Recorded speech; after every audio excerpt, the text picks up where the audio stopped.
Hello, c'est Lorraine. Bienvenue dans Storytaf, le podcast qui dit les termes sur le monde du travail. Aujourd'hui, je suis trop contente parce que j'ai réuni deux filles que j'adore qui donnent plein de très bons conseils sur les réseaux sociaux, qui sont toutes les deux entrepreneurs. Et je me suis dit que j'avais envie de mettre en lumière des entrepreneurs féminines. Donc j'avais envie de discuter aujourd'hui avec vous de tous les mythes qu'on peut entendre sur les entrepreneurs et que chacune puisse partager en fait sa réalité en tant qu'entrepreneur. Qu'est-ce que c'est vraiment? Est-ce qu'on gagne vraiment 10K par mois depuis Bali en bossant 3 heures par jour en transat? Est-ce que c'est votre format de travail? Un mot et je déménage. Je pense qu'il y a beaucoup de gens qui se comparent aux entrepreneurs d'Internet, qui sont en train de surglamouriser l'entrepreneuriat. Il y a beaucoup d'entrepreneurs qui sont à Bali, qui vivent grâce au chômage.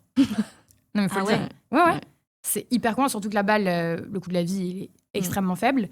Et en fait, c'est des gens qui vont lancer des business là-bas, qui n'ont pas encore de revenus stables. Et du coup, pour vivre, ils ont le chômage. Et donc, évidemment que c'est facile de dire j'ai ma best life à Bali quand c'est France Travail qui finance ta vie, tu vois. Donc, et le coût de la vie n'est pas le même. Hein. Exactement. Je pense que ça, c'est important de le rappeler.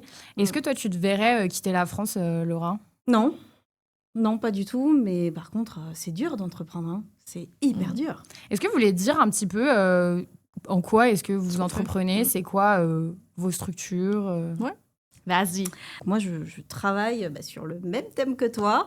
Bien-être au travail, très engagée pour humaniser le monde du travail. Moi, je suis en micro-entreprise, mais je passe en SASU avec agrément ESUS. Donc, je serai normalement, si tout se passe bien, entreprise d'utilité sociale et potentiellement entreprise à mission. Et aujourd'hui, je suis créatrice de contenu. Mais voilà, c'est très instable financièrement. Toi-même, tu sais. Donc, du coup, j'ai revu mon business model. Et donc là, j'ai un projet de vraie entreprise scalable, etc. Et on espère que ça va marcher. Donc, ton compte, je le dis pour ceux qui voudraient aller regarder, puisque tu donnes quand même plein de bons conseils. C'est Laura Bien-être au travail. Ouais. Et on a aussi Jade qui est avec nous, Jade Duraz. Twitter, tout simplement. Et du coup, moi, je gère un média qui s'appelle Way, W-A-Y. Way, le média. Et en gros, on aide les gens à survivre au monde du travail, finalement, en trouvant ce qu'ils veulent faire. Et après, avec des conseils RH, d'avocats pour le droit du travail. Même là, on est en train de lancer une série sur plus des conseils financiers et tout. Et sur mon compte, je parle plutôt de fiscalité et d'entrepreneuriat, en gros. Voilà. Toi, c'est trop cool parce que tu as 2 casquettes. Ouais. Tu parles aux salariés et aux entrepreneurs. Ouais. Et ça, je trouve ça trop chouette parce que, en fait, il y a plein d'entrepreneurs qui galèrent au début. Enfin, moi, je sais que sans la Micro by Flo, je tiens à vraiment faire un big up énorme à ce compte. Ah ouais. Vraiment, la Micro by Flo, il m'a tellement sauvée de galères, d'incompréhension parce que, en fait, en France, quand tu crées ton statut de micro-entrepreneur, ce qui est le cas de quasiment tout le monde qui commence à entreprendre, tu sais pas par quoi il faut commencer, quelles sont les législations, les seuils pour la TVA, enfin plein de trucs. Et puis même, comment est-ce qu'on demande à passer en TVA, tout simplement. Et encore, la micro-entreprise, par rapport à une société plus poussée, c'est facile, purée. Ah oui. Mais au début, moi, j'ai lancé une micro, mais en tout début, même pas pour mon activité de base, juste parce que je bossais pour quelqu'un sur des événements et tout. Et déjà, là, j'ai fait un mental breakdown quand il a fallu choisir l'activité. Genre, vraiment, il y en avait tellement, j'étais en mode, je sais pas, moi, je vais faire des jobs d'hôtesse, je sais pas, moi, il y a pas, je suis là, je suis debout, je dis aux gens d'aller à droite ou à gauche, qu'est-ce que c'est quoi comme activité? Donc déjà, j'avais fait 3 mental breakdown, et le jour où il a fallu passer en société, sachant que moi, je suis passée en société beaucoup trop tôt, vraiment, mais c'est tellement compliqué. Et en vrai, c'est une erreur, mais au début, tu as la flemme de mettre 3000 bahts dans un expert comptable. Donc, tu fais tes recherches, tu fais des trucs et tout. Et en fait, moi, j'ai été méga mal conseillée. J'aurais pu rester en micro, franchement, jusqu'à facile 2022. Hein. Et en fait, normalement, chaque année, ça te coûte de l'argent. Une société, ça te coûte entre 3 et 5 000 euros d'entretien. Plutôt 3 que 5. Ça dépend de ton expert comptable. Mais c'est des frais, quoi. Donc, c'est des frais. Et puis, tu fais pas ce que tu veux avec une structure. Et la micro-entreprise, tu payes que quand tu fais du chiffre d'affaires. Une société, tu payes. Dès qu'elle existe. Même si tu gagnes pas de sous, tu payes l'URSSAF et tout. Donc quand t'es au début, 3000 balles en moins, c'est un peu chiant, quoi. Moi, l'erreur que j'ai fait quand je me suis lancée au début, ça a été de demander à un collègue à moi qui avait aussi une auto-entreprise, je coche la case versement libératoire ou pas? Ah oui. Et il m'a dit non, prends surtout pas le versement libératoire. Ah, et puis tu peux changer qu'une fois par an, ça en plus, c'est trop chiant. Je crois que c'est en septembre que tu peux changer, à l'époque, c'était ça. Il me semble que c'est ça, en septembre. Donc en plus, si tu rates le coche, t'es niqué pour une année de plus, quoi. Exactement, c'est ce qui s'est passé. Et après, comme au bout de la 2e année, j'avais dépassé les seuils, parce que t'as des seuils pour pouvoir être éligible au versement libératoire. j'en ai jamais profité. Et du coup, j'ai payé max d'impôts dès le début, quoi. Mais bon, on fait tous des erreurs. Je crois que c'est comme ça qu'on apprend. Je suis d'accord que quand tu commences, t'es pas aidé, quoi. Enfin, il faut vraiment que tu ailles chercher de toi-même les infos. Ouais, puis la micro-entreprise, il n'y a même pas d'experts comptables, ils font pas ça parce que c'est des trop petites sociétés, donc t'es vraiment tout seul. Hein, tout. Ah ouais, vraiment, là, il y a.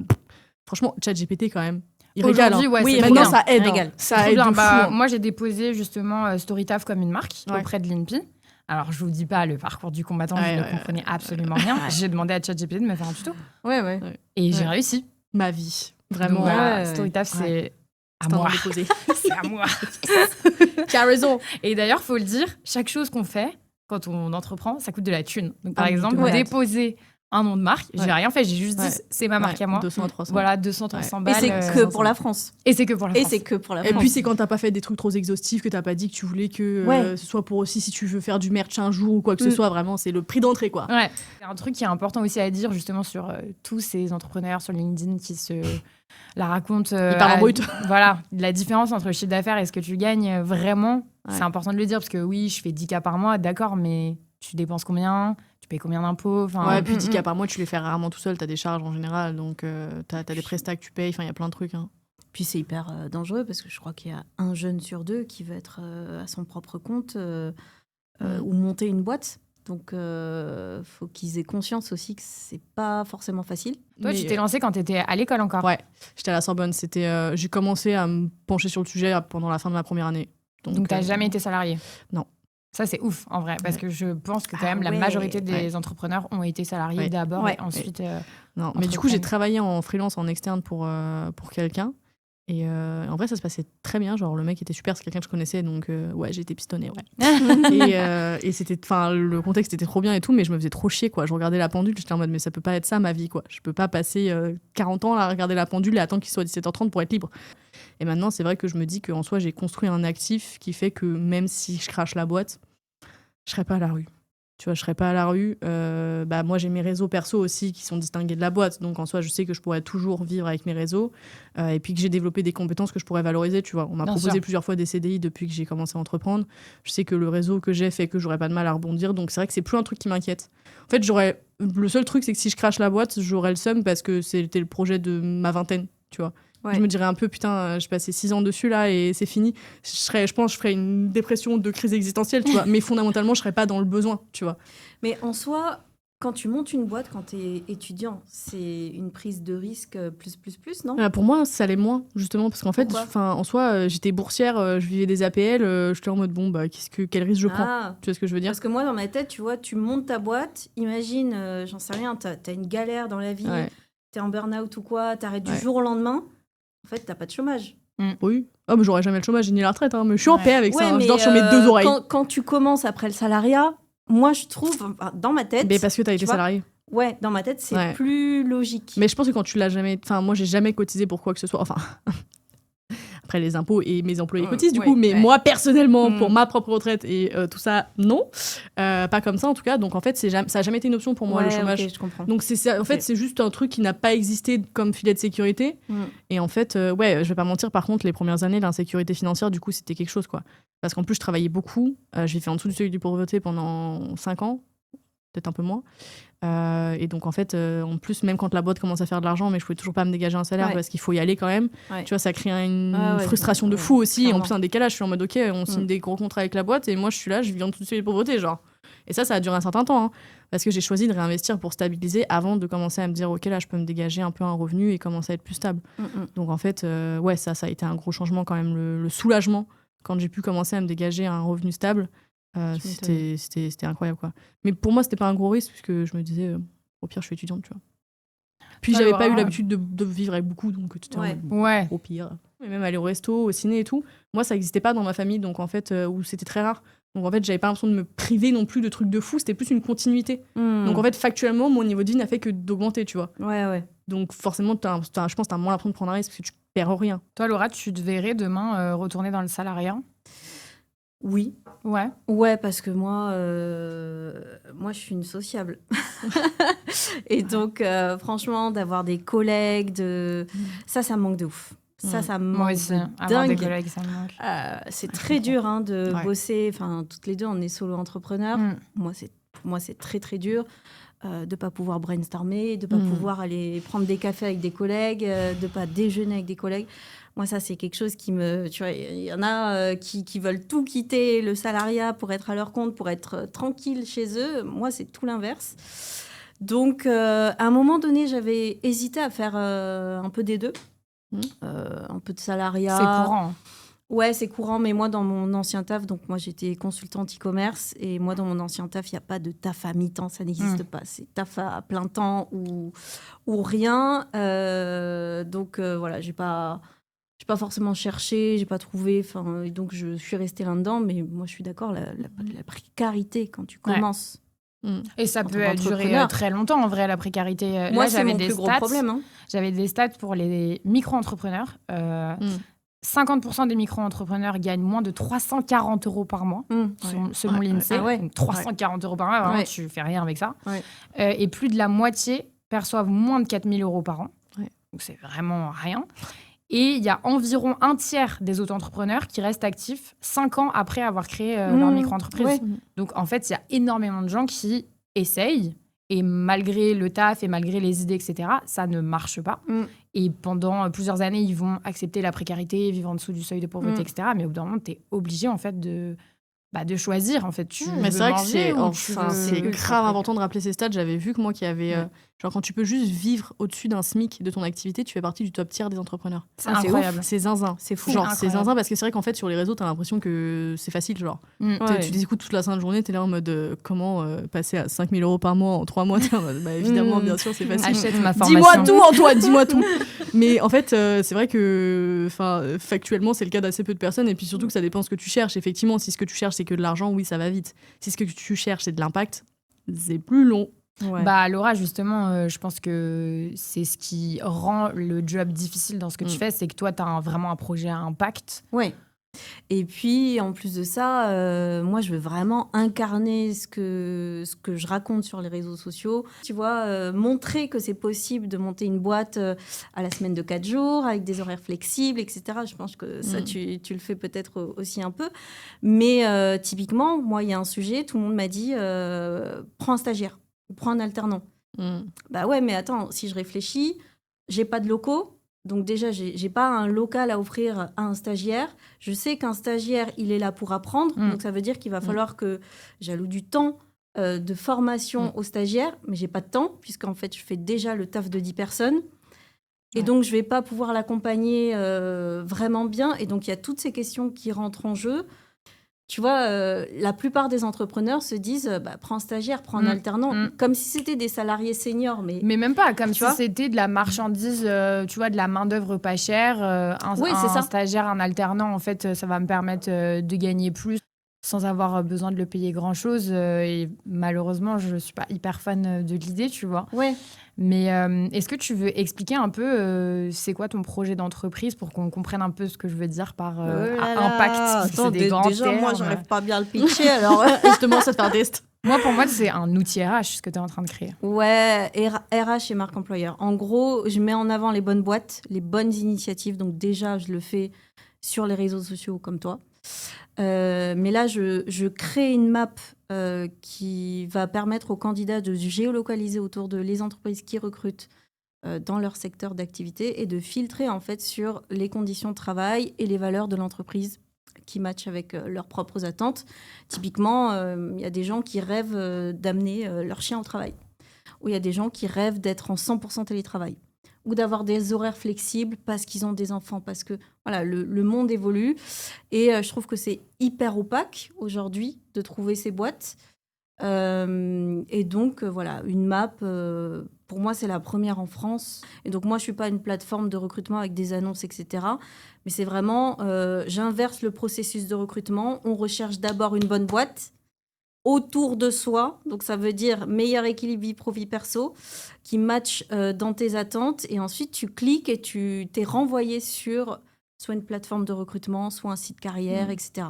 Trop bien. Et je demande aux entreprises aussi de mettre une adresse email pour les candidatures libres, vu qu'il y a que 80% des postes quand même qui sont pourvus sans annonce.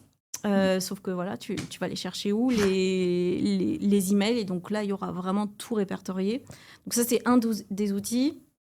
Je développe aussi tout ce qui est atelier, masterclass, coaching en entreprise, vu que moi, voilà, je parle aux salariés, mais moi, mon travail, il est côté entreprise, parce que pour moi, bien-être, mal-être au travail, c'est à 80% de la responsabilité de l'entreprise.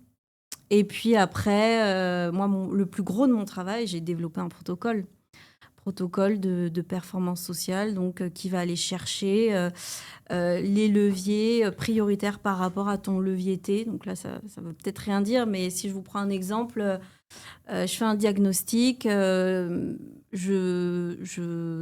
vois qu'en fait, mes salariés veulent avoir un meilleur équilibre vie pro-vie perso, ils aimeraient bien du télétravail. Bah ouais, mais le télétravail, il se met mal en place si tu n'as pas un management de proximité, des outils ergonomiques, du lien social, etc. Le management de proximité, il se met mal en place si tu n'as pas une politique managériale adéquate. Et en fait, voilà, ça va aller te chercher par où il faut que tu commences pour que ton environnement de travail soit vraiment bien. Donc ça, c'est un protocole que j'ai développé. Pour moi, c'est le plus gros de mon travail. Mais j'ai pas les compétences pour développer et j'ai pas la thune non plus pour prendre un développeur, donc j'y vais petit à petit. Et dernier volet, je travaille sur un outil qui va aller calculer les coûts cachés du mal-être au travail pour les intégrer dans les bilans financiers. Parce qu'aujourd'hui, pour moi, c'est le plus gros des problèmes. Hein. C'est pour ça que le monde du travail ne change pas. Tout le monde est mal, un salarié sur deux, mais en fait, ça ne remonte pas. Donc les dirigeants ne le voient pas. Donc, s'ils le voient pas, ils le voient, ils disent qu'il y a trop d'arrêts maladie et du coup ils sanctionnent les médecins. Mais voilà, mais c'est logique. Eux, voilà. Mais à partir du moment où ça va être un peu plus pris en compte dans les bilans financiers, je pense qu'il va y avoir un autre regard. Le bénéfice, ouais. Voilà, il va y avoir un autre regard. Donc je bosse aussi sur ce sujet, mais bon, voilà, comme je bosse sur 10 000 sujets et que je suis seule, autant vous dire que j'avance comme une tortue, quoi. Bah, t'as choisi de faire un truc qui a du sens pour toi plus que de faire un truc lucratif, en fait. C'est ça. Mais du coup, niveau thune, c'est compliqué. C'est pas facile. Toi, Jade, qui a des salariés maintenant, oui. Est-ce que tu veux nous parler un peu de... Parce qu'ici, on n'est que des meufs engagées, hyper dans l'équipe aussi. Bien-être au travail. Voilà, donc toutes les trois, on milite en tout cas au quotidien pour que le monde du travail soit plus juste et plus équilibré, etc. Est-ce que tu as mis en place des process C'est quoi un peu les trucs qui diffèrent chez toi que dans une boîte traditionnelle? Alors, je pense que ça s'est un peu fait par étapes quand même, parce que c'est vrai qu'il y a plein de trucs. En fait, c'est un peu aussi en fonction des profils. Mais déjà, mes 4 stars, il y a Agathe, mon associée, Anan, ma responsable de production, qui est mon bras droit, la reine de France, Ambre, la meilleure monteuse de France et de Navarre, et Laurine, qui est un crack sur la partie orga, qui est assistante de production. Et en fait, c'est une équipe de girls, déjà, promis, c'est pas fait exprès, mais c'est que des girls. Et c'est vrai qu'en fait, je trouve que c'est un peu au fur et à mesure que nous, on a construit un équipe de travail qui nous convenait, parce que on a la chance d'avoir des relations de confiance. Pour moi, c'est le principal, c'est qu'on peut se dire les choses. Et c'est vrai que en fait, c'est un peu chelou par rapport à d'autres conditions de travail un peu plus classiques, mais on peut se lâcher un ta gueule et c'est normal. Mais bon, après, on a max 6 ans d'écart, tu vois. Donc, c'est globalement la même génération. C'est la Gen Z. Ouais, voilà, c'est rien, c'est la rue. C'est un contexte très chill et je pars du principe qu'on se fait confiance, on se respecte et on s'estime. Donc, en vrai, tout est OK globalement, tu vois. Et c'est vrai que en ayant construit ça, après, ça permet vachement de flexibilité parce que t'as pas besoin de micromanager à partir du moment où tu fais confiance et tu responsabilises ton staff. Je sais qu'elles sont investies dans leur travail parce qu'elles ont envie de bien faire déjà de base. Et en plus, parce qu'il y a un lien affectif aussi. Je sais qu'ils jouent, tu vois. En fait, un jour, elles m'ont déjà dit, en vrai, on n'a pas envie de te décevoir. Et je sais pas si c'est une bonne raison de travailler. Mais ce qui est sûr, c'est que du coup, c'est vrai qu'on se fait confiance et que moi, je sais que quand t'as le télétravail, il n'y a aucun problème. Ça n'a jamais été un sujet. Et je pense qu'un truc qui a aidé pour le coup, c'est que j'ai appliqué les règles que j'aurais aimé avoir. En vrai, juste, je me disais, pour moi, télétravailler, ça me semble évident maintenant. Je trouve ça fou qu'on se pose la question. Mais en même temps, c'est vrai qu'il y a des périodes où il y a des contraintes de prod, de quoi que ce soit, où il faut être un peu plus au bureau. Et il ne faut pas être chiant sur le fait que tu veux télétravailler le lundi s'il y a un truc au bureau, tu vois. Mais en fait, je trouve que quand tu es sur de la responsabilisation et de la confiance, tu n'as jamais ce sujet. J'ai jamais eu en 5 ans, quelqu'un qui m'a dit là je peux vraiment pas venir, ça m'arrange pas, alors qu'il y avait une urgence au taf, tu vois, il y a un truc au taf, ils viennent, genre la question se pose même pas. Et pour autant, quand il n'y a pas d'urgence, on est flexible. Et en fait, les horaires flexibles, pour le coup, j'ai essayé de le mettre en place. Mais ça n'a pas pris. Ah ouais. En fait, elles aiment bien avoir leur petite routine, Mhm. venir tous les jours à la même heure, repartir à la même heure. Et c'est plus, tu vois, par exemple, si elles sont en télétravail et qu'elles doivent aller chez le médecin au milieu de la journée, bah, ça, elles le font du coup. Tu vois, c'est Ouais, ça c'est le ça. flexible qu'elles Mhm. utilisent au final. Mais pour moi, ça n'a jamais été un sujet. Tu vois, bah, pas plus tard qu'aujourd'hui, Laurine, elle devait faire un truc médical ce soir. Donc, elle a travaillé 8-16 plutôt que 9-30, 17-30. Enfin, en fait, pour moi, c'est pas un problème tant que tu préviens. Il n'y a pas de sujet. Après, je pense que c'est facile quand tu es une petite équipe. Je peux comprendre que ce soit plus dur quand tu commences à être des 2000, 4000, 5000, 6000 personnes dans certaines grosses boîtes, quoi. Mais à l'échelle de chaque équipe, si le manager a une relation saine et de confiance avec son équipe, je vois pas pourquoi c'est pas viable non plus, quoi. Moi, je sais que dans mon ancien taf, si je voulais aller chez le médecin, fallait que je prenne ma demi-journée, quoi. Non, mais ça, c'est Ah bah fou oui. quand même, Je frère. trouve ça tellement lunaire, surtout Ouais, qu'en je plus, trouve tu vas ça pas chez le fou. médecin toutes les 2 semaines, tu vois. Enfin, Ouais. c'est genre assez Ouais, exceptionnel. puis c'est 1 heure. Enfin, oui, même si c'est 2 heures, tu décales ta journée, ça y est. Oui, en fait, tant que le taf est fait, enfin, moi personnellement, en tout cas, mon taf pouvait Ouais, être fait ouais. à toute heure. Moi, il n'y avait aucune raison qu'on me laisse pas aller chez le docteur. Au pire, bah, je viens 2 heures plus tôt le matin s'il faut, ou je pars 2 heures plus tard le soir, mais laisse-moi aller chez le médecin. Non, mais tu ça, je comprends pas, parce qu'en plus, c'est un win-win en vrai quand tu y réfléchis, parce que du coup, t'allèges la charge organisationnelle des gens, donc ils sont aussi moins parasités par d'autres trucs et plus efficients dans leur travail en toute logique, tu vois. Ouais, c'est ça. Enfin, les meilleures conditions de travail, pour moi, ça reste un cercle vertueux parce que du coup, les gens sont plus efficaces dans leur travail et plus épanouis sur le long terme. Mais Tu prêches des Complètement, convaincus. ouais. Et toi qui avais pris une stagiaire il n'y a pas longtemps, j'avais vu que tu avais fait pas mal de stories sur justement tous les trucs que tu avais mis en place. Ouais. Je sais que tu avais fait la semaine de 4 jours. Ouais. Tu veux un peu nous partager ce que tu as mis en place et est-ce que ça a fonctionné, les retours, etc. Ouais. Moi, j'ai mis directement la semaine de 4 jours en place. En 32 heures. Ouais, réduction Trop du temps de travail. Ouais, Ouais. parce que parfois les gens Oui, oui. comprennent pas. Ouais, ouais. Qu'est-ce que j'ai mis d'autre en place? Donc, télétravail flexible. Donc, moi, je lui ai suggéré qu'au début, elle vienne avec moi parce que c'est plus facile, voilà, pour l'onboarder, etc. Par contre, on s'est dit, si tu veux venir 1 fois par semaine, c'est bien. Par contre, voilà. Moi, ça a été écrit noir sur blanc, donc j'ai fait carrément un document. Hein, donc, si tu as un problème de règles, si tu te sens un peu, si tu as fait une insomnie, si en fait toutes ces petites choses-là, en fait c'est OK.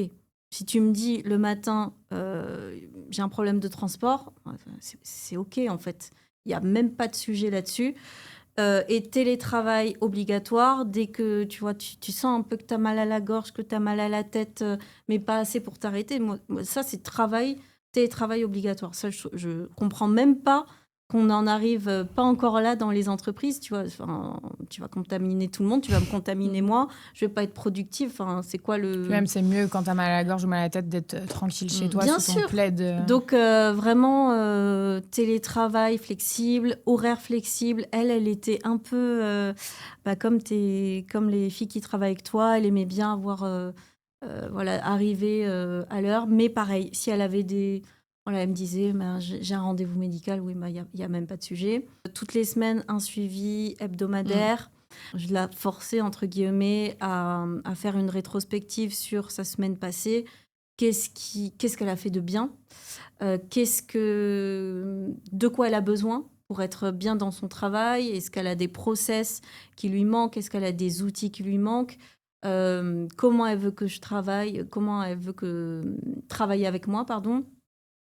Et donc ça voilà, toutes les semaines, elle avait son petit truc où moi aussi, je lui disais... Management horizontal, quoi. Elle avait... Ouais, puis tu vois... Elle fait des choses bien, il faut le dire. Si elle a des problèmes, il faut le dire aussi. Je trouve que c'est hyper important pour un stagiaire. Bien sûr. Et surtout quand tu es presque en full TT, parce qu'elle habitait vraiment loin. Voilà, qu'est-ce que j'ai mis d'autre en place? Outils ergonomiques. Voilà. Ah oui, si, des connexions très strictes. Ça, pour moi, ça devrait même pas être une mesure mise en place. Mais c'est pour ça que je réfléchis. En fait, c'est tellement logique pour évident, moi. Ouais. C'est tellement logique, mais moi, enfin, après 19h, elle n'avait pas le droit de me contacter. Et certains vont dire, mais 19h, c'est hyper tard. Oui, mais parce que parfois, elle arrivait un peu plus tard. Et enfin, voilà, elle a juste ses horaires où elle avait un rendez-vous. Mais après 19h, pas le droit de contact. Donc, ni téléphone, ni mail, ni rien. Moi, il y a un truc sur lequel je voulais revenir, c'est la précarité et les projets à impact.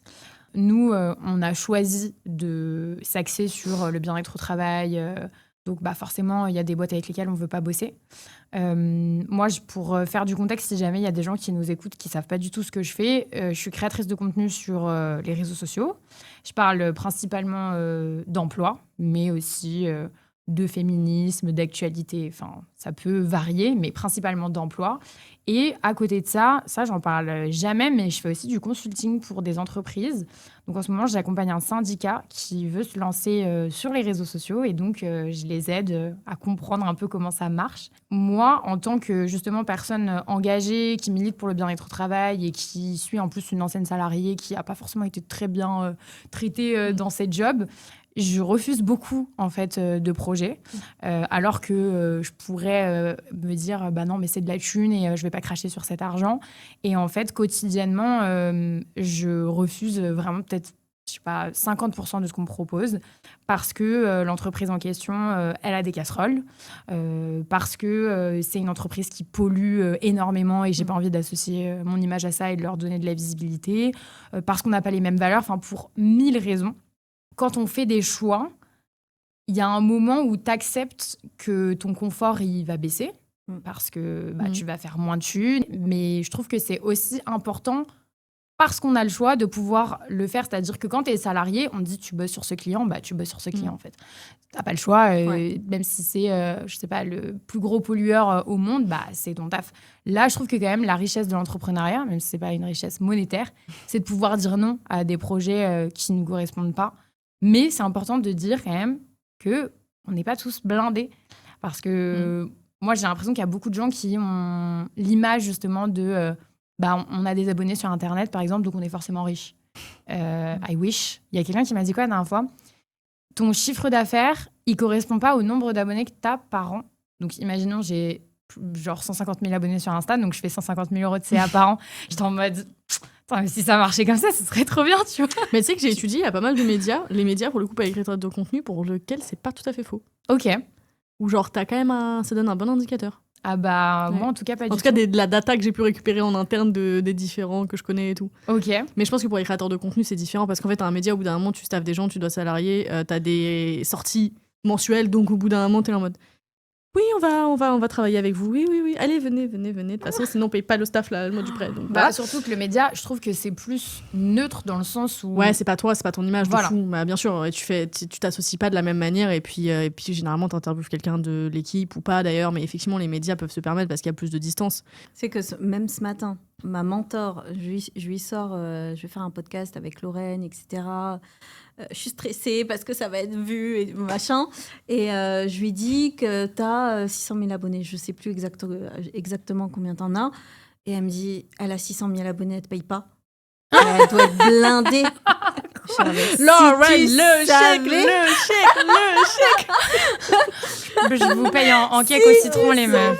Purée, si on payait tous les invités. Pour l'instant, je ne génère zéro revenu avec Storytaf. Au contraire, ça me coûte de même l'argent. si t'en générais, c'est ok. Surtout qu'en vrai, là, le projet, déjà, ça me rapporte rien, ça me coûte de l'argent. Mais quand même, si demain, je commençais à générer des revenus, ce serait pas pour me payer, ce serait pour réinjecter, en fait.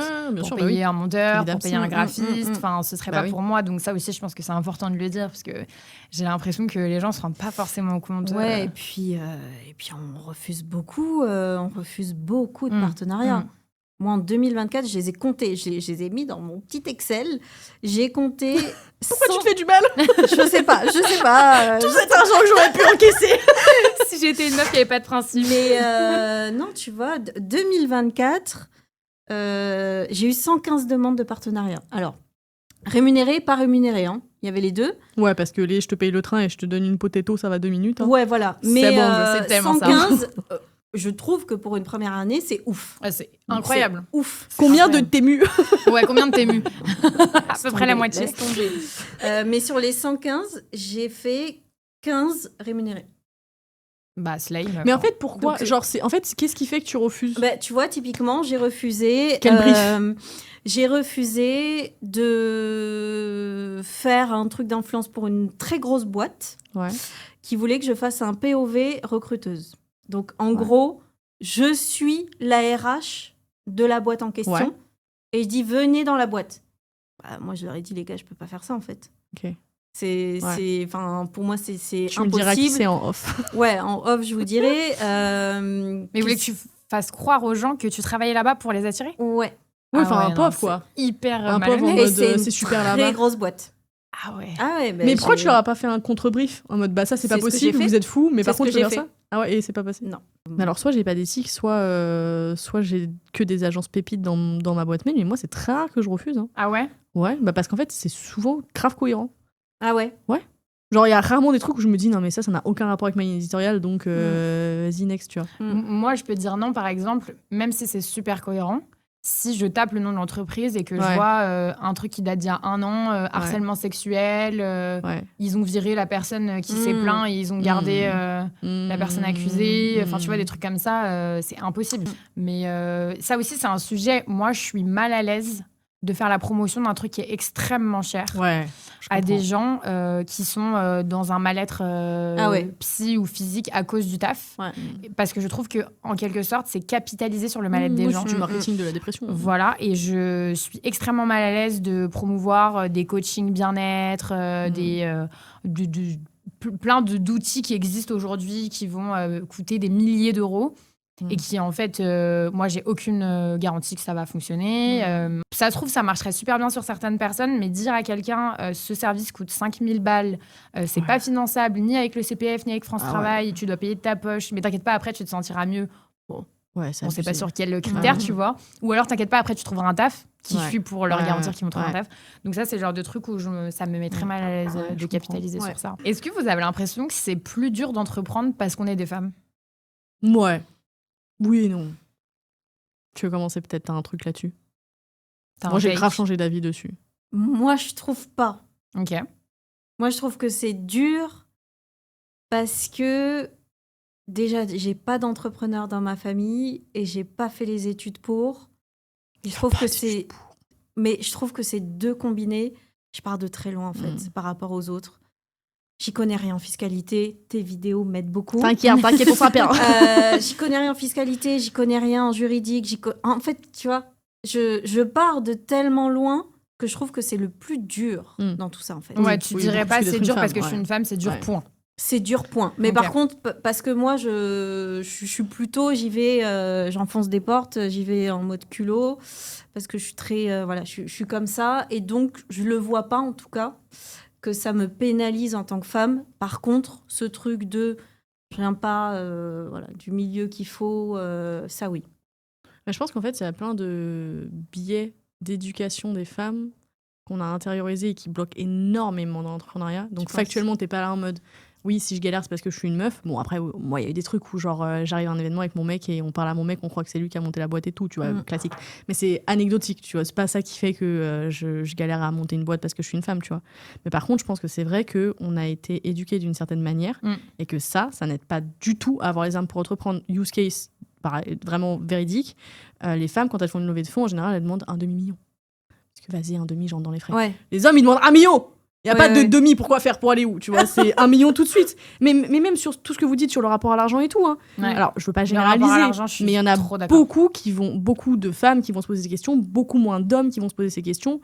Donc en fait, on a aussi valorisé des choses différentes sur qu'est-ce qu'on attend d'une femme et qu'est-ce qu'on attend d'un homme. Ouais. Et globalement, ce qu'on a valorisé dans ce qu'on attend d'un homme, ça correspond mieux à ce qu'il faut pour réussir l'entrepreneuriat. Ouais, bien sûr. Donc en fait, même si, bon, là, on ne se ressent pas en tant que femme bloquée dans notre parcours, je pense quand même qu'on a des biais, quoi. Et même en ayant eu... moi, j'ai été élevée avec 2 frères et exactement pareil que mes frères, tu vois, je pense que ça aide énormément. Mais malgré ça, la société m'a renvoyé toute ma vie que j'étais une femme, tu vois. Mais ne serait-ce que le SPM, purée. Frère, on n'est pas constant. Eux, ils ont leurs hormones, c'est tout droit, c'est tout le temps pareil. Ils peuvent être motivés pareil. Nous, sur le mot, on est comme ça. On n'est pas à égalité à partir de là. Hein. Mais moi, je suis extrêmement mal à l'aise encore aujourd'hui avec l'argent. Ouais. Pourtant, je veux dire, tu vois, je suis jeune, ça devrait être un sujet peut-être un peu moins tabou pour moi, mais ça me met très mal à l'aise quand on commence à me demander d'expliquer mon prix. Pourquoi est-ce que je facture tant ?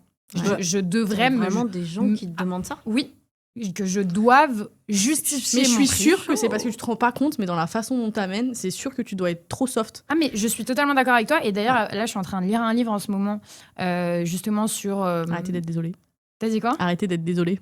Ouais, arrêtez d'être désolée les meufs en fait. Et je lis le livre et il y a écrit en fait, faut arrêter de s'excuser pour tout et pour rien quand on est des meufs. Alors, Je sais qu'on nous a éduqués comme ça, mais tu vois, même ne serait-ce que la syntaxe en fait, quand tu dis je me permets de vous contacter, est-ce que je pourrais me permettre de nanana, en fait, j'ai l'impression que je suis tout le temps en train de m'excuser d'exister, alors que bah pardon, mais les chiffres sont là, donc si les chiffres sont bons, il y a pas de raison que je me justifie. Et je pense que je montre du coup aux gens en face de moi que c'est ok de remettre en question mon prix, mon travail, de m'en demander toujours plus, etc. Et je sais pertinemment que c'est à cause de mon éducation et tu vois, le moule dans lequel on grandit quand on est une femme aujourd'hui, tu vois. Et ça, j'ai l'impression que les hommes ont beaucoup moins de problèmes à parler d'argent, à même genre se vanter qu'ils gagnent bien leur vie. Ah oui, oui. Moi, je sais que plus de confiance qu'ils méritent aussi. Ouais, ils sont beaucoup plus confiants que nous. Ils se remettent pas forcément en question. Moi, j'ai le syndrome de l'imposteur. Mais meuf, laisse tomber. Tous les jours, je me lève et je me dis pourquoi moi? Genre, pourquoi est-ce que ce que je fais, ça marche? Je suis qui, en fait? Enfin, qu'est-ce que j'ai de plus que quelqu'un d'autre? Parce que je me rends bien compte que c'est exceptionnel de pouvoir vivre de son job aujourd'hui. Top tier des entrepreneurs. Voilà. Et je suis mal à l'aise, limite, de gagner ma vie correctement. Je suis pas Bill Gates, tu vois, mais comme tu disais, si on gagne plus que le SMIC, déjà, on fait partie des entrepreneurs les plus riches. Donc, finalement, pour les entrepreneurs, je suis riche, tu vois. Et bah, je suis mal à l'aise avec ça. Mais ça, je pense que c'est vraiment un truc en vrai que tu peux. Enfin, ça reste un truc que tu peux switcher. Enfin, je pense que c'est propre à beaucoup de femmes, encore plus quand t'as pas grandi dans des milieux hyper aisés ou éducation financière pas poussée de fou, pas de culture non plus de l'argent attire l'argent, plutôt culture de on a plus de thunes à la fin du mois, on fait quoi? Donc ça n'aide pas. Mais je pense qu'en vrai, c'est grave des trucs que tu peux switcher parce que moi, ça a vachement évolué avec le temps. Et maintenant, c'est l'inverse, quoi. J'ai aucun tabou. Je te dis, j'allais dire, je te montre ma fiche de paye, j'en ai pas. Je te dis combien de gagne, je te dis combien fait la société, je te dis combien j'ai signé tel contrat et je suis très fière de moi, tu vois. Et il y a aucun monde où je me dis, je mérite pas. Bien sûr que je mérite. Mais ça fait 6 ans que je me casse le cul. Je mérite chaque centime. Mais combien fait la société, c'est pas pareil que dire combien t'as sur ton compte en banque. Ah, mais ça, je te le dis. Ça, je te sors finale, je te le montre, bien sûr. Ah oui, il y a aucun problème. Je sais pas, moi, j'ai pas le syndrome de l'imposteur. J'estime que je mérite tout ce que j'ai parce que j'ai beaucoup travaillé pour. Et après, bon, il y a un facteur chance, évidemment, hein, mais ça, comme tout le monde, et la chance, ça se provoque en partie. Et en fait, pour moi, ce que j'ai sur mon compte, c'est juste une des illustrations du fait que j'ai bien travaillé et que j'ai bien mené ma barque, en vrai. Enfin, si t'es drivé que par l'argent et que tu parles que de ça, c'est chelou, mais si tu peux pas en parler non plus, c'est chelou aussi, tu vois. C'est des croyances, en fait. Ouais, non, mais bien sûr. C'est des croyances. Bien sûr, c'est une construction sociale... Je sais très bien. Moi, tu vois, quand j'étais petite, donc moi, j'ai des parents modestes. Je viens d'une famille modeste, j'ai pas d'entrepreneur dans la famille, etc. Mais ma mère est très spirituelle. Quand j'étais petite, elle allait voir une médium. Et en fait, quand j'étais bébé, elle a donné une photo comme ça. Et la médium a juste se dit, oula, cette petite, elle réussira tout ce qu'elle touche. Et en fait, je l'ai entendu toute mon enfance. Ma mère me l'a répété. Je vous jure, les filles, que tout ce que je fais dans la vie, je suis sûre que je vais l'atteindre. Ouais. J'en suis sûre. Grâce à la médium, je vais aller voir une médium. Non, mais en fait, parce que tu l'as répété. Non, mais ça passe beaucoup par l'éducation. Ouais. En fait, c'est pas la médium, c'est ma mère qui me l'a répété. Ouais. Ça t'a formaté. Qui a créé des croyances. C'est comme dans le taf, moi, je postule à des postes qui sont plus élevés que mes compétences parce que je sais que je vais y arriver. Moi, je suis pas du tout comme ça. Dans l'entrepreneuriat, en fait, quand j'y arrive pas, je me dis, ok, je vais essayer la porte d'à côté. La porte d'à côté se ferme, il y en a une autre. Ouais, de fou. Je passe par la fenêtre, c'est pas grave. Je passe par la fenêtre. Et je pense que l'entrepreneuriat, c'est ça. Ouais. C'est une histoire de croyance. Et à partir du moment où tu crois en ton truc, même si ça prend du temps, à un moment donné, ça va forcément arriver, vu que tu auras testé les fenêtres, les portes, les machins, tu vois. Je sais pas. Je pense que c'est un peu pareil. J'ai l'impression qu'il y a quand même aussi ce truc de beaucoup répéter le travail, ça paye. Si tu travailles très dur, tu vas forcément réussir. Moi, j'y crois pas à ça. Mais c'est pas très dur, c'est intelligemment. Ouais, mais tu vois, dire le truc de la méritocratie, genre j'ai obtenu ça parce que j'ai travaillé très dur. Il y a des gens qui travaillent très dur et ils n'y arrivent pas, ils ferment leur boîte, tu vois. Moi, je suis un peu redescendue là-dessus. Enfin, alors, j'ai dit, il fut un temps, quand on veut, on peut, sur l'internet, on a attrapé ma veste. J'ai compris le propos. Mais je maintiens ce que je voulais dire, qui était que quelqu'un qui vient d'un milieu aisé avec des parents entrepreneurs, sur la timeline, tu vois, il part à 5, il arrive plus vite à 10. Bien sûr. Et ça veut pas dire que toi, en partant de 0, t'arriveras pas à 10. C'est juste, ce sera plus long. Donc, sois patient et fais des choix qui sont viables dans le temps. Et après, moi, je suis un peu convaincue pour le coup que tant que tu continues d'essayer, tu vas finir par trouver une façon de le faire marcher. Mais que par contre, il y a beaucoup de gens qui arrêtent dans leur projet parce qu'ils se rendent compte qu'en fait, c'est plus ce qu'ils voulaient. Moi, j'ai plein d'entrepreneurs autour de moi. Qui entrent en jeu, genre, tu deviens maman. Bien sûr, parce que ça marche pas, tu vois aussi, en partie, évidemment. Mais j'ai été à Station F, pour ceux qui savent pas, c'est un incubateur de start-up. Et donc, du coup, j'étais avec une promo d'entrepreneurs qui avaient moins de 30 ans, en gros. Je pense qu'il y a un tiers des boîtes qui a survécu, tu vois. Et c'est mais la majorité, ça a pas fonctionné parce qu'en fait, au bout d'un moment, ils galéraient, ils étaient là en mode ouais, mais est-ce que c'est vraiment ce que je veux? Et en fait, c'est global, tu vois. C'est que c'était plus aligné par rapport à leur vision long terme, leurs besoins moyen terme, et donc du coup, ils ont lâché l'affaire.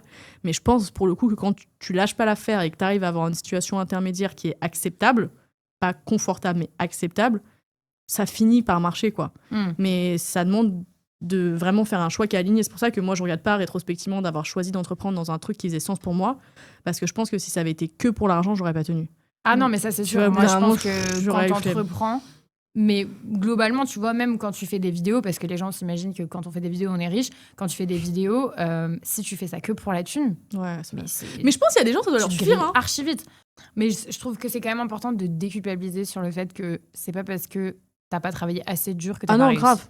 Mais c'est sûrement juste parce que ça te convient plus. Et c'est grave, ok. Ou que juste c'était pas le bon moment, ou que en fait, parce que parfois, je sais pas, tu tombes malade, t'as une galère financière. Ah bah oui, bien sûr. Et puis il y a un facteur chance, évidemment. Bien sûr, moi je suis persuadée que je suis arrivée au bon moment. Enfin, j'ai eu de la chance. En vrai, je pense que j'étais une des premières, pour le coup, à parler d'emploi aux gens de mon âge sur Internet, sur TikTok. En tout cas, je n'ai pas de souvenir qu'en 2022, il y avait des gens qui faisaient du contenu comme moi. Aujourd'hui, c'est vachement courant, mais je pense que si j'étais arrivée 2 ans plus tard, ça aurait peut-être pas aussi bien marché, justement, parce que c'était plus un sujet niche, quoi. Là, c'est pas du tout niche maintenant, parler de travail sur TikTok à la Gen Z, je veux dire, qui ne le fait pas, en fait. Mais il y a aussi un point que je voulais aborder, parce que parfois, ça marche, ce que tu fais. Mais l'entrepreneuriat, c'est aussi une putain de charge mentale. Ah oui. Moi, je parle beaucoup d'équilibre vie pro-vie perso, de management toxique, etc. Je n'ai aucun équilibre vie pro-vie perso. On est nos propres managers toxiques, c'est hyper littéralement ma manager toxique. Et vraiment, je me déteste. Je me déteste sur ma manière de me traiter. J'en ai aucun. Pareil. Je travaille 50 heures semaine. Hein. Mais moi, je compte même pas. Genre, en ce moment, je suis hyper stressée parce que je fais tout toute seule. Donc forcément, au bout d'un moment, tu as trop de choses à penser. Et je me réveille plusieurs fois dans la nuit parce que je réfléchis inconsciemment au taf, en fait. Ouais, alors il y a une technique pour ça. C'est qu'en fait... Les somnifères, voilà. Non, mais tu fais pas assez de pauses. Ah non, mais je sais. Et en fait, il faut que tu ailles soit marcher, parce que c'est soit l'activité physique, soit le vrai repos où tu fais rien. Mais j'arrive pas. Ouais, par contre, vraiment faire du sport, moi, ça a tout changé. Je fais une demi-heure de sport minimum tous les jours. Je vais courir au parc de la Villette. Je l'ai annulé pour pouvoir bosser. Ouais, ça, en vrai, dans l'orga, faire rentrer du sport, moi, ça a tout changé. Vraiment, 2 trucs qui ont fait en sorte que je fais plus une mini-dépression une fois par an, parce que vraiment, pendant 6 ans, c'était ça. Au mois de mai, en général, je commençais à décliner. J'avais un pote qui me disait « Ma belle, prends des vacances, sinon tu vas péter un boulax. » Et après, j'arrivais à repartir sur une année. Et depuis, ma méthode miracle, gratuite, accessible à tous, tout simplement, manger sainement, mais genre vraiment sainement. On me prend pour la folle du bus à manger mes baby carottes et du houmous à la pause déj, mais la vie de ma mère, ça change tout, et assez de protéines. Et faire au moins une demi-heure de sport, si possible du cardio. Parce que moi, je suis là, j'arrive au bureau, je suis en pétard, angoisse maximale, je vais courir une demi-heure, ça va mieux. Alors, 20 minutes plus tard, je suis de nouveau en pétard. Mais au moins, j'ai un peu décompressé, tu vois. Et vraiment, ça, en plus, du coup, ça améliore ton sommeil, parce que t'as une bonne hygiène de vie. Du coup, en vrai, à partir du moment où j'ai les yeux ouverts, je pense au travail. Ouais, moi aussi. Par contre, je dors bien. Je dors 8 heures par nuit, je m'oblige à dormir 8 heures par nuit, je peux avoir un mariage que je vais dormir 8 heures par nuit. Et après, en fait, quand t'as cette discipline-là, c'est beaucoup plus facile de faire rentrer le reste et de durer dans le temps, quoi. Parce que moi, j'ai la FOMO du travail. Mais oui, moi aussi. Si je travaille pas, j'ai l'impression que je vais louper quelque chose, en fait. Et du coup, je prends pas de vacances. C'est-à-dire que même quand je suis en vacances, je travaille. Il n'y a pas une journée où je coupe à 100%. Peut-être demain si je me marie. Hein. Je cherche encore le mari, mais la meuf qui fait des TikTok le jour de son mariage. Oui, alors vraiment, les managers toxiques, ça suffit. Non, mais j'ai tellement peur que ça ne marche plus. Et je suis tellement angoissée par la précarité parce que l'entrepreneuriat, c'est extrêmement irrégulier. Tu as des mois où tu peux faire un très bon chiffre d'affaires et après, pendant 2 mois, tu gagnes 0 €. Et du coup, c'est quand même très difficile de se sécuriser, à se dire, OK, c'est juste une période. Dans 3 mois, ça ira mieux. Parce que juste, t'es dans le moment T et que tu paniques. Moi, je panique très facilement sur mes revenus parce que j'ai un background qui fait que la sécurité financière, c'est vraiment mon objectif numéro 1 dans la vie, en fait. Et j'ai trop de trauma par rapport à l'argent. Donc, je n'arrive pas à m'arrêter. Je pense au travail tout le temps. Mais t'es en stress chronique, du coup. Ouais, je pense. Je pense. Moi, je vous le dis, tout ce que je dis sur les réseaux, je me l'applique à mon business. Et donc, moi, je vais marcher 3/4 d'heure après manger. Mais t'as raison. Je fais du sport, je prends des compléments, je mange sainement. J'essaye de bien dormir. Donc, ça veut dire que je ne scrolle pas au moins une demi-heure avant de me coucher. Bien sûr. Laura, tu ne veux pas habiter avec moi? Ouais, non, mais... Et en fait, c'est-à-dire que quand je suis en deep focus sur quelque chose, je vais extrêmement vite. Et en fait, je travaille beaucoup plus vite en faisant ces pauses, en allant marcher. Mais je pense que bosser de chez soi aussi, c'est très difficile pour la santé mentale. C'est très difficile. Nous, on fait du 100% TT. Force à vous. Et en fait, maintenant, je déteste, quoi. Ouais, Avant, j'étais vraiment la salariée en mode « Ouais, télétravail, on veut du télétravail, 3 jours par semaine minimum et tout. » Mais maintenant, je suis en mode... 3, pas 5. Je le subis, en fait, mon télétravail. Et vraiment, chez moi, c'est devenu mon bureau. C'est plus chez moi. Donc, j'ai du mal à profiter d'être chez moi quand je suis plus en train de bosser parce que, en fait, il y a mon ordi qui est là, mon iPad qui fait le bruit du mail et du coup, je me rappelle que j'ai pas fini de répondre à mes mails, mon espace où je suis en train de filmer qui est aussi l'espace où je suis supposée manger. Enfin, tout est mélangé et du coup, le fait de faire du 100% télétravail, et ça, c'est un vrai truc, je pense qu'il faut dire. Quand on est entrepreneur, le 100% télétravail, ça va pas à tout le monde. Même si c'est un goal de vie pour certains, je vous jure qu'une fois que vous êtes dedans, ça peut être archi difficile. Ça joue vraiment sur la santé mentale. Surtout quand tu vis seul. Surtout en vrai, si t'as un mec, une famille, je sais pas, genre c'est plus facile, tu vois. Je sais pas ce que tu sous-entends. Non, mais moi, en vrai, déjà, je vis pas seule et même comme ça me fait trop chier le télétravail. Ouais, vraiment. Moi, je déteste aussi. Je hais le RER, mais je préfère quand même aller au bureau. Même juste au niveau de mon cerveau, en fait, le fait d'être toute la journée enfermée chez moi à bosser toute seule, j'ai l'impression que mon cerveau, il ramollit. Ouais, je comprends. Alors que parler avec les autres, tu vois, ça te donne des idées, tu vois, j'ai l'impression que c'est les autres aussi qui enrichissent. Mais clairement. Est-ce que vous avez 1 ou 2 conseils à donner pour quelqu'un demain qui voudrait entreprendre? Béliève. Croire en vos rêves. Moi, c'est d'aller chercher les accompagnements parce qu'il y en a beaucoup. C'est vrai. Il y a des associations, il y a des accompagnements financés par l'État. Il y en a énormément. Moi, j'ai eu la chance d'en gagner plusieurs cette année. Du coup, je suis mentorée, je suis accompagnée, j'ai des masterclass. Enfin, c'est incroyable. Et moi qui pars de très, très loin sur la fiscalité, des choses comme ça, moi, ça me change la vie. Donc, moi, ça serait ça. Ok. Ouais, je pense au début, être accompagné, en vrai, ça aide de ouf. Et même les incubateurs, c'est un peu ça, en vrai, leur valeur réelle, c'est le fait d'avoir des gens qui peuvent te trouver des solutions à tes problèmes en interne et des bureaux où tu vas tous les matins et d'autres gens qui vivent un peu la même chose que toi. Et c'est vrai que je trouve que d'échanger avec des gens qui sont dans la même situation que toi, ça aide énormément. Il y a plein de trucs en vrai sur mon compte, je parle de micro-entreprise, ce genre de trucs. Effectivement, il y a des avantages et des choses à savoir sur ce que la France te permet en termes d'aide parce qu'il y en a beaucoup. Quand tu te lances en micro-entreprise, l'ARS, l'ACRE, il y a plein de choses. Mais je pense que le plus gros truc en vrai, c'est l'entourage. Genre, qu'est-ce que tu as autour de toi? Est-ce que tu as des gens qui sont dans la même situation? Est-ce que tu as des gens avec qui tu peux échanger? Est-ce que tu as des gens avec qui tu peux demander des conseils? Je trouve que c'est un truc qui est assez important parce que tu demandes des conseils en général à des gens qui sont un peu plus avancés que toi. Et en fait, c'est pas si facile à trouver au début. Non, moi, j'en avais aucun au début. Bah ouais. Et ça aide ouf. Des gens qui peuvent te donner un conseil, ou aussi te faire remonter des choses à améliorer, tu vois, qui peuvent avoir un critiquer regard certains extérieur, trucs et être honnête avec toi. En vrai, parce que souvent, tu tournes en rond dans vraiment un poisson dans son bocal, alors qu'en fait, un regard extérieur, tu vas être là, ah, mais oui, c'est vrai. Et puis, ça fait juste écho à un truc que tu t'es dit et ça va grave débloquer une situation. Donc, je pense que l'entourage, c'est assez décisif quand même l'entourage perso. Bien sûr. Franchement. Moi, ma famille, au début, comprenait rien à ce que je faisais. Et puis, quand j'ai dit je quitte mon CDI pour me lancer à mon compte et mon activité principale, c'est de faire des vidéos. Ah ouais?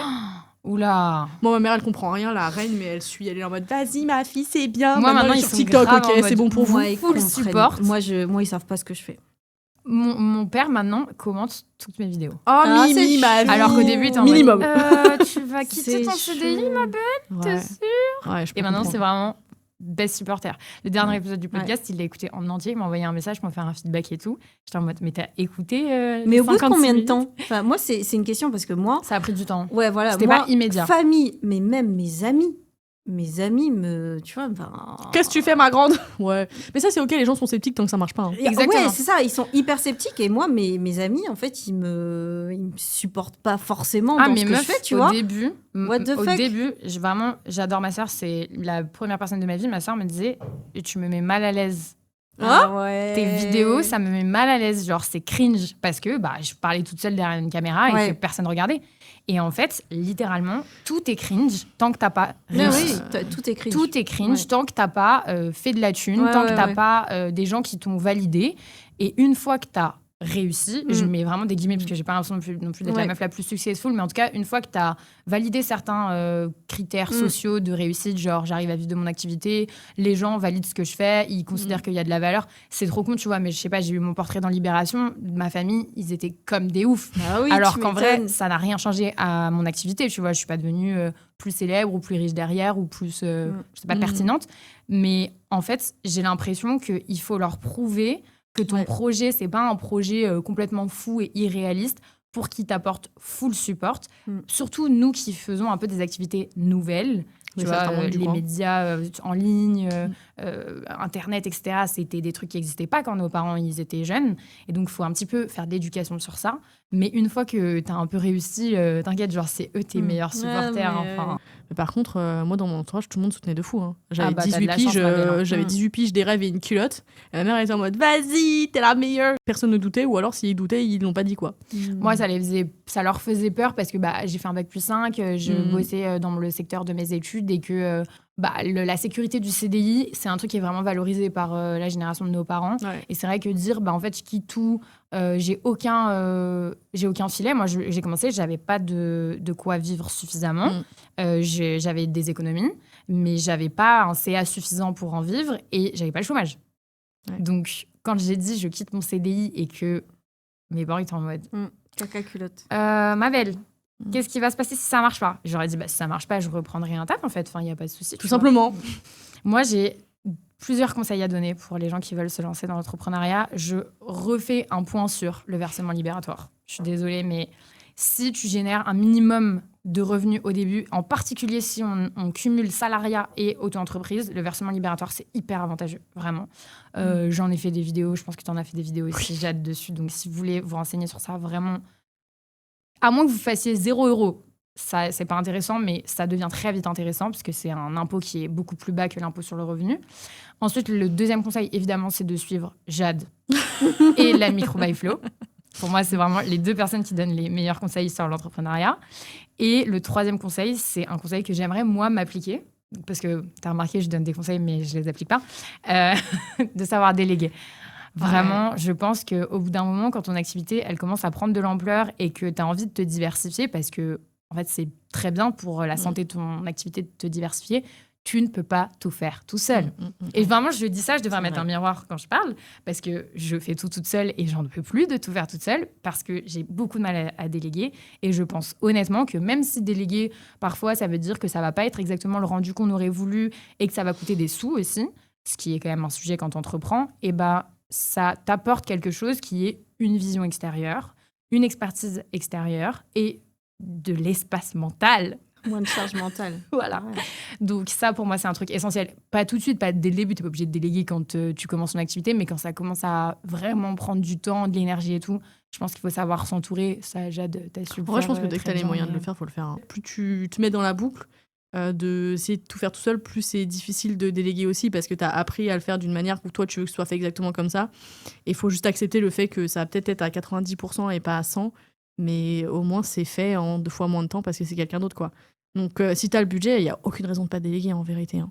Et pareil pour avoir un bureau. Enfin, moi, je trouve qu'avoir un bureau et une équipe, ça change la vie. Hein. C'est ça aussi, moi, où je suis assez vite passé le cap parce que j'étais pas efficace toute seule chez moi, en fait.